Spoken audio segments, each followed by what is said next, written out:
Hi. You ever feel something in your gut before your brain can catch up? Before the words are even formed, there's just this low hum of wrongness under your skin. That's how it started for me. Not with a fight or a revelation, just a shift. It was little things. Subtle. She changed her shampoo, started locking her phone, even in the house, laughed at texts that I never saw. When I asked what was funny, she'd wave it off. Just group chat stuff, babe, she'd say, already moving on. I wanted to believe her. I really did. We'd been married 7 years. Emma and I had built what looked like a solid life. Sunday mornings with coffee and crosswords.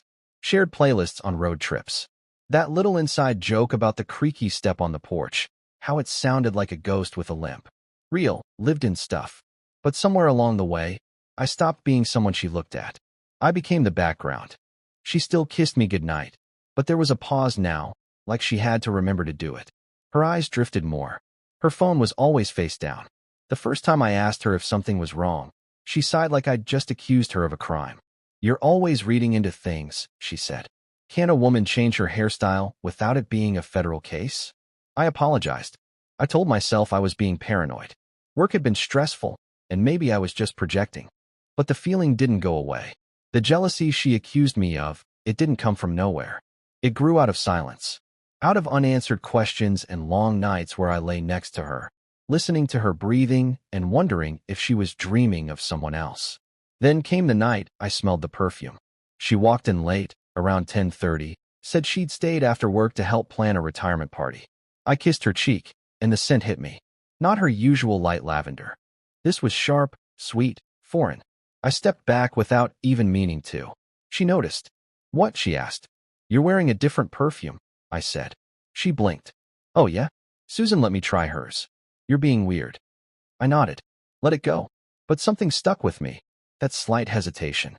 Like she'd just come up with the excuse in real time. A few nights later, she left her purse on the kitchen counter. Not locked. Not zipped. Wide open, like a dare. I wasn't looking to snoop. I swear. I just wanted to grab the charger I'd left next to it. But something caught my eye. An envelope. Plain, unassuming. My name wasn't on it. It wasn't even sealed. I should have walked away. I should have respected her privacy. But something deeper than curiosity stopped me, fear. That maybe I wasn't going crazy.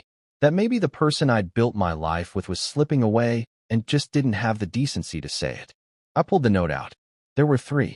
Folded neatly, all in the same slanted handwriting. Not hers. Not mine.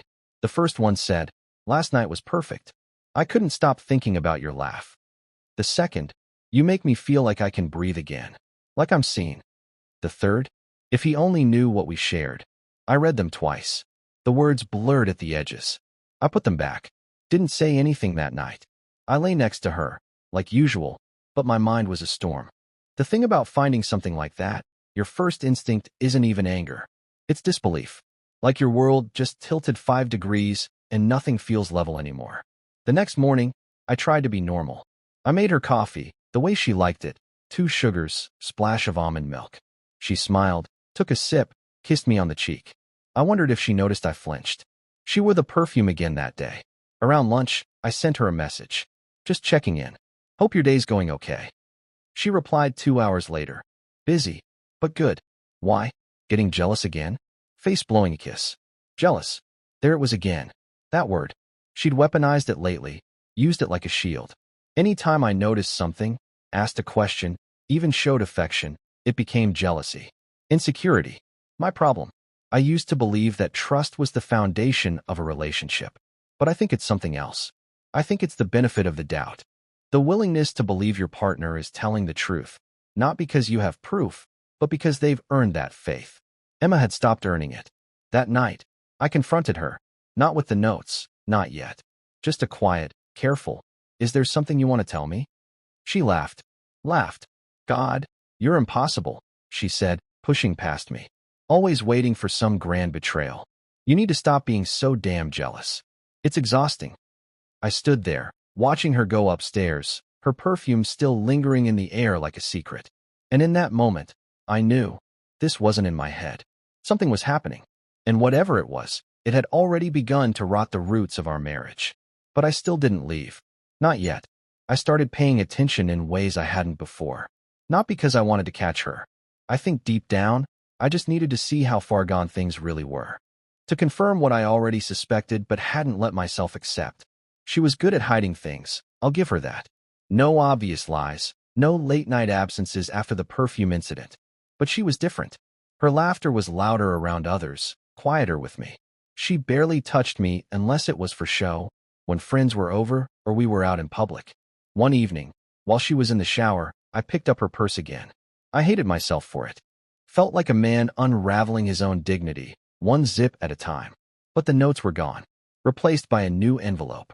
Different color this time, pale blue, like the sky before a storm. Inside was a single page, folded in half. Different words. Same handwriting. Your voice calms me. I dream of waking up beside you, without the lies. Without the lies. I stared at those words until my chest felt hollow. I didn't cry. I just sat on the floor of our kitchen, the sound of the shower upstairs barely audible through the pounding in my ears. I knew this was no innocent friendship. No work crush. No emotional affair I could excuse in my head. This was love, at least some version of it, and it was happening in my house, right under my nose. I didn't sleep that night. I stared at the ceiling, listened to her breathe, wondered if the man who wrote those notes had ever touched her skin, heard her whisper things she once said to me. I thought of the first time Emma told me she loved me. We were sitting in my truck, parked outside the old bookstore she loved downtown. It had started to snow, and she reached for my hand like it was the most natural thing in the world. I feel safe with you, she'd whispered. Now she barely looked at me. I spent the next few days in a fog. I couldn't focus at work. I'd find myself rereading the same email 3 times, forgetting what I was doing mid-sentence. Friends asked if I was okay. I lied, said I was just tired. Then came Friday night. She told me she had a work dinner. Said it was just a quick thing, she'd be back by 10. I nodded, said I'd pick up dinner for myself. Thai food, maybe. She smiled, kissed my cheek, and walked out wearing a dress I hadn't seen in years. The same one she wore to our 3rd anniversary dinner. That was the moment I broke. I didn't follow her. I didn't hire a PI. I just went to our room, opened her closet, and started pulling things out. Not angrily. Not with a plan. Just methodically. Box after box. Drawer after drawer. I wasn't even sure what I was looking for, until I found the envelope. It was taped under her jewelry box. A small white rectangle, thick with papers. Inside were more notes. Dozens of them. All from him. Some were short, fragments, torn pieces of notepads. Others were full pages, like something out of a bad romance novel. When you laugh, I forget the world is broken. You're the only real thing in my life. One had a pressed flower inside. But it wasn't just the notes. It was the photo tucked in the back. Not explicit. Just the two of them. Sitting at a picnic table, coffee cups between them, her leaning into him like she belonged there. Her eyes were soft. Her smile. I hadn't seen that smile in a long time. I sat on the edge of our bed, holding that photo, and felt something inside me tear. You always imagine what you'll do when you find out. Scream. Break things. Confront them. But the truth is, betrayal doesn't explode, it seeps. Quiet. Heavy. Like thick smoke in your lungs. I didn't rage. I just sat there, my hands trembling, my future evaporating 1 grain at a time.